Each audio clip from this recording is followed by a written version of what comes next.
In this video, we are going to look at how to use the new content visibility tool.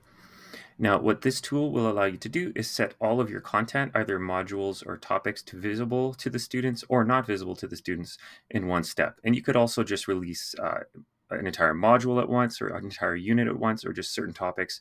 But you can make multiple things visible or invisible at the same time. So in order to do that, we have to go to the content visibility icon in the nav bar. If you don't have one, then just click on the three dots here, go to add link, search for content visibility, and then add the icon here. Now notice that right now, all of our content is visible, right? All of the content's visible so the students can see everything. So a lot of times this might happen if you copy in a previous course that you've used and you want to reuse it. Since it was visible in the old course because you were at the end, now it's visible as we start a new course, and usually you don't want that.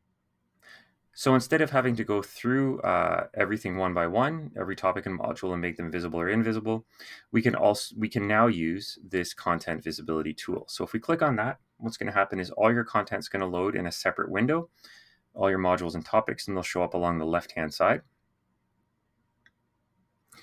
And anything that is currently visible will have a check mark. So as you can see, everything in this course has a check mark, so it's visible.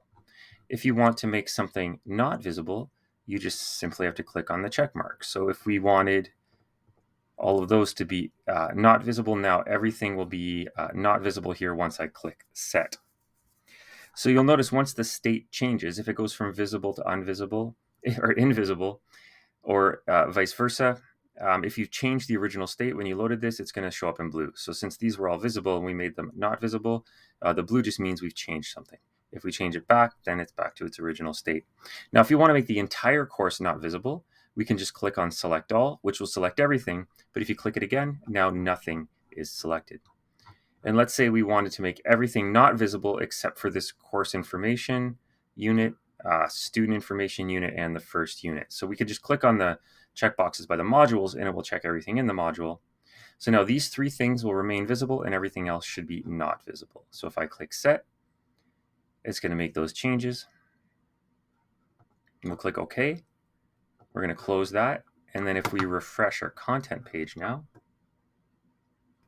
so now we notice that it had the desired effect. The first three modules or units here are visible along with everything inside of them, whereas everything below it, those three, is still not visible. So that's how you use the new content visibility tool.